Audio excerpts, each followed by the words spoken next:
All right, so they just had the Mario Kart World Direct here on the 17th of April, 2025.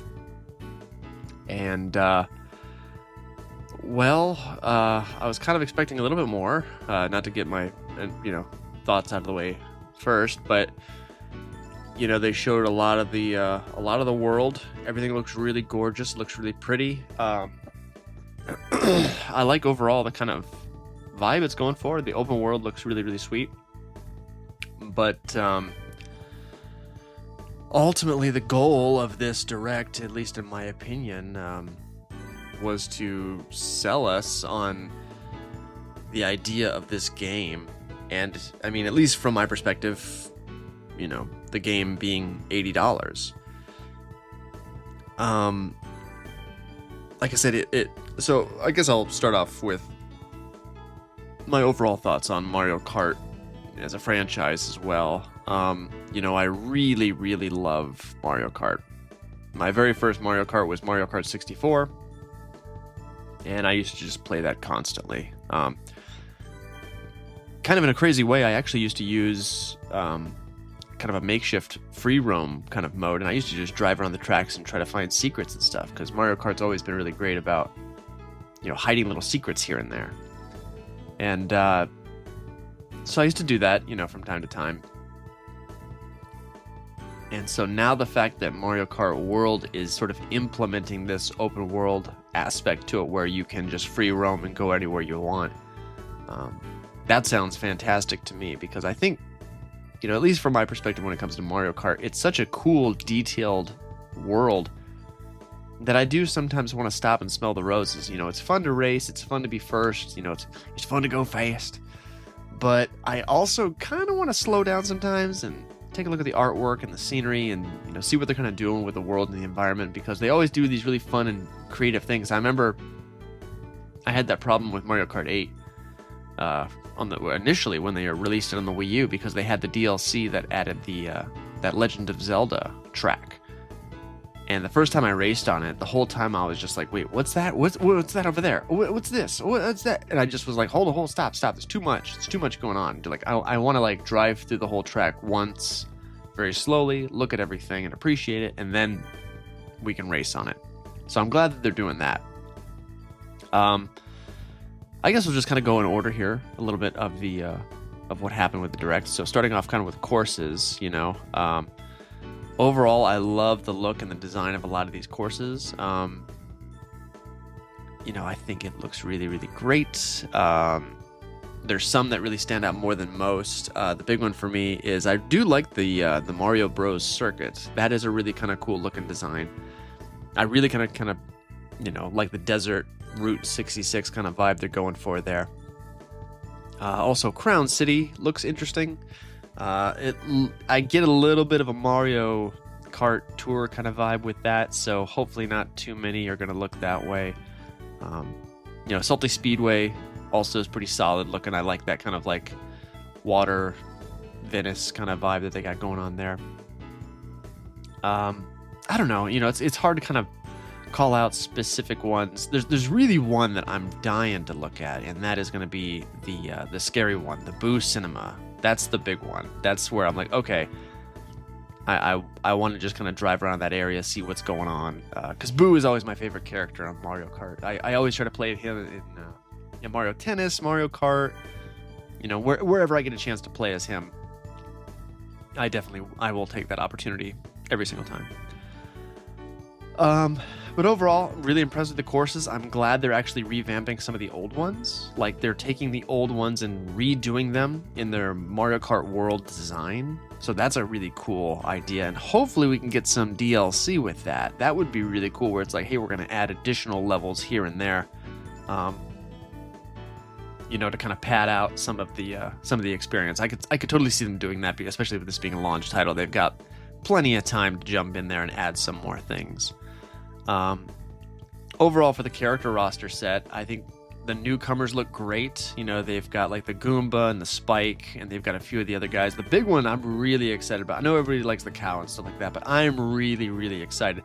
They have like this crab character and like, some other really obscure characters. I'm trying to remember who they were, but like a Pianta is in there. So, you know, with older Mario Kart titles, especially Mario Kart 8 Deluxe, I was always really let down by the Mario Kart 8 and 8 Deluxe rosters because it was just like a bunch of Koopalings and like a metal version of Peach, and it's like now you can race as a crab or a penguin or a dolphin or whatever. It's just like, dude, that's awesome. Like, I actually want to race as a lot of these different characters because some of them are so bizarre and so funny. I can't believe they're going to give us that many options, but I guess they have to. And there's also the big shocking thing for me, and I was thinking that they were going to announce this in this direct. There is no non-Mario characters really here. Everybody's kind of just more Mario, whether they were an enemy or whatever. It's like, yeah, they're just, you know, everyone is here. It's like, all right, that's kind of strange, but as far as kind of the modes go, like with Grand Prix, I'm a little skeptical about Grand Prix, to be honest with you. I'm sure it'll be fine once you get your hands on it, but I'm a little concerned about the whole driving to the next world kind of thing. I don't particularly care for that idea, because it's, I guess my question is like, so you're gonna, and they may have mentioned this, but I don't remember them talking about it. You have to race from one track to the next, but does that count as a track? So I don't know. It's like, it's kind of confusing with there. The Knockout Tour set or mode or what have you looks really interesting as well. I'm kind of interested in that one. That looks like it's going to be best for online play. Unfortunately, I usually play most of my stuff offline. I don't really like to play online with other people, but I may give knockout mode kind of a try. I like that idea that you've got to be fast enough to get to the finish line. Otherwise, you're not going to be able to participate in the next race. That's kind of a cool idea. So really, it just kind of whittles down everybody, and it kind of gives me like a little bit of a Fortnite feeling, where it's like, you know, they're making the circle smaller and smaller, and so you've got to get to this point, otherwise you're going to get kicked out. And it's like, it kind of gives me a Fortnite kind of vibe a little bit there. That seems really, really cool. They did talk about the items. You know, I'm hoping there's a few items that they did not mention, because I kind of was hoping for a little bit more variety, and also maybe hopefully like with Super Smash Brothers, you could maybe turn these some off, you could turn all of them off, or you could, you know, I don't know, maybe you can kind of tweak that a little bit, but I doubt it, you know. The big standout for me that I really liked was Kamek. I really liked that he's kind of like the trophy in Super Smash Brothers, where it's just going to be a random kind of, you know, attack every single time. Although the announcer for this presentation, I was not a big fan of him. He made everything sound really goofy and just kind of, just like, oh man, just like, I know it's Mario Kart, I know it's fun, but come on now, let's not make it too goofy. But yeah, the Kamek item was definitely my favorite. That was really something interesting. Like, I know there's going to be a bunch of cool kind of crazy things that he's going to do within the map, but I don't know. We'll just kind of have to see what that is. I'm trying to think of what else here. Let me take a look at my notes here. Like I said, we went over that. I guess just overall opinions, you know, I don't know, it's kind of tough to talk about. There's really not, I feel like there's not that much, and that kind of goes into my main issue with the direct. You know, they went over the two main modes, which now it's Grand Prix and the other thing, but everything else we've already kind of experienced. You know, like the tilt controls, like we already know that's a thing that's been in, you know, every single Mario Kart since the Wii. I mean, we kind of figured that was going to be there, right? Like, I don't know. I'm glad you can use the camera that they're selling with it. But once again, that's not something I'm going to use. Overall, I think that the game looks solid. It looks really, really good. I'm very excited for it. I mean, the big thing for me is that I want to collect all the costumes for all the characters. I think that'd be a really fun kind of side mission kind of thing to do, to give you an excuse to drive around the map. But besides really that, you know, just kind of doing a little bit of exploration and collecting costumes, there's really nothing else that I feel like really kind of warrants that $80 price tag.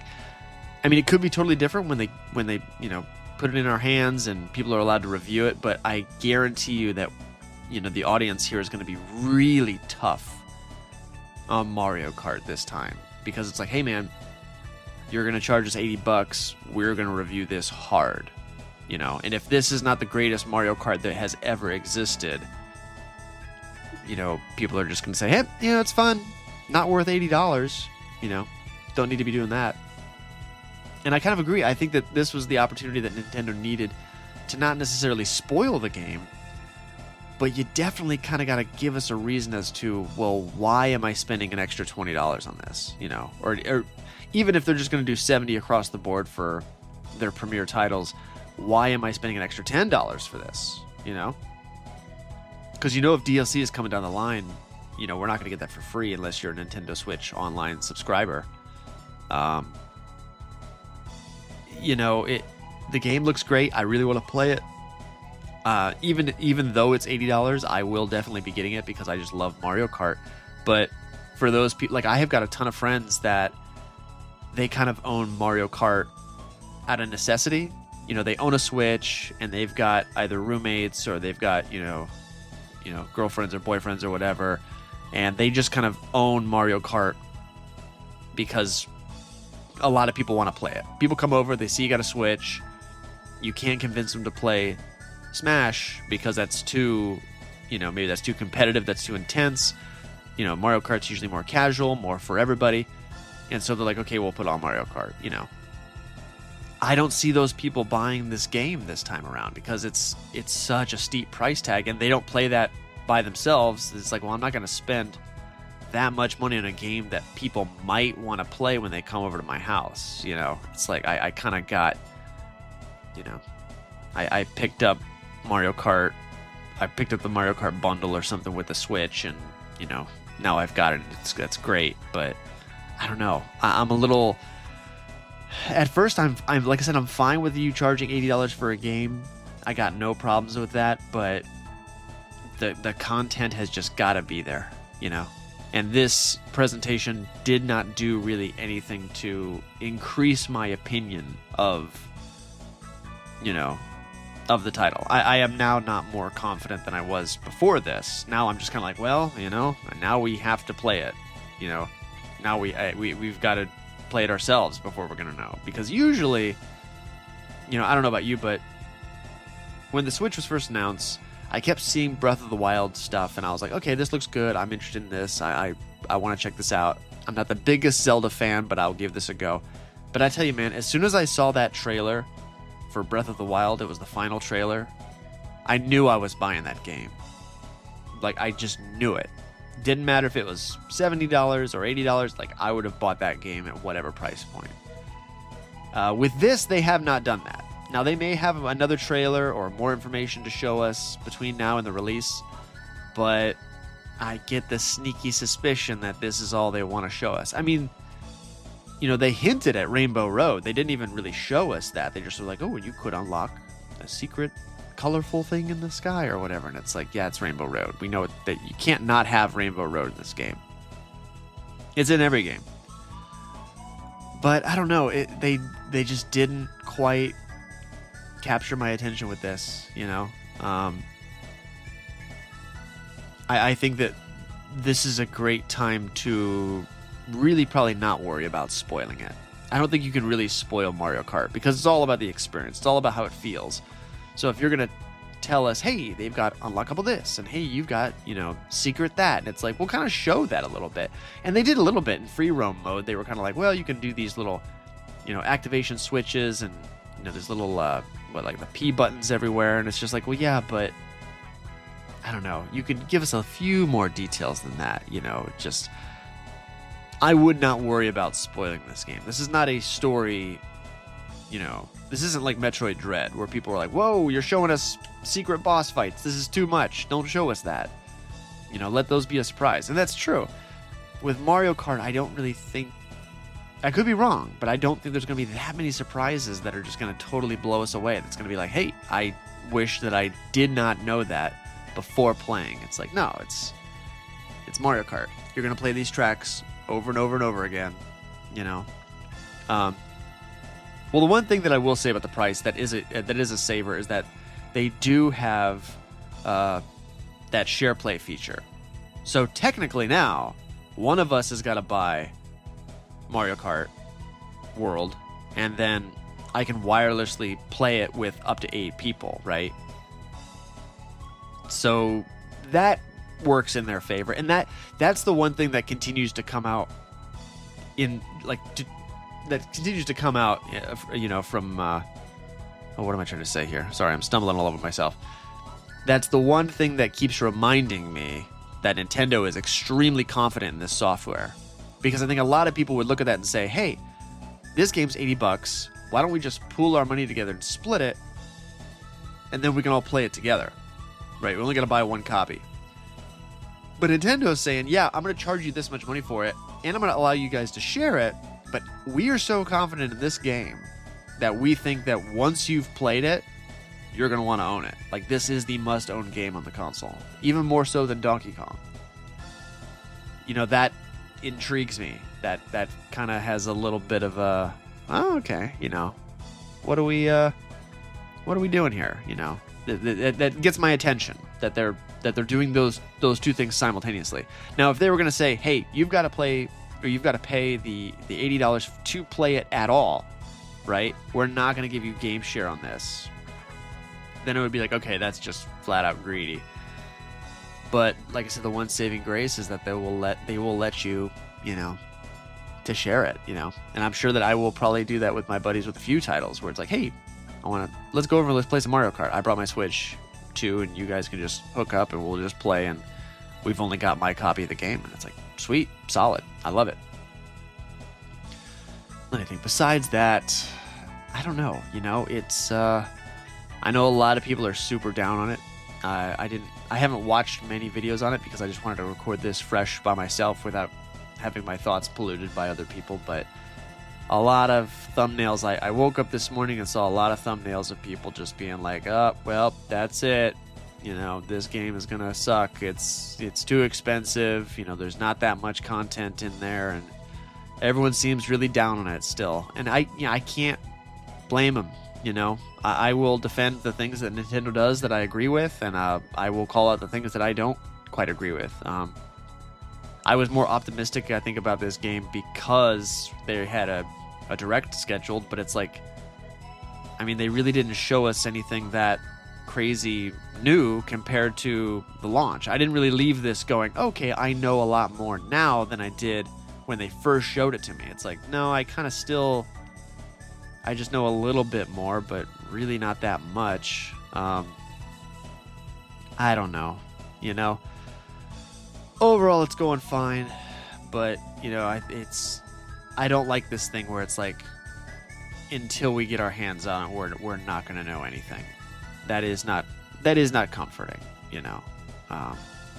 We need some solid information here, but yeah, I mean, that's kind of my opinion on the Direct. I don't really have too much else to say about it. I'm still cautiously optimistic. I am looking forward to the game.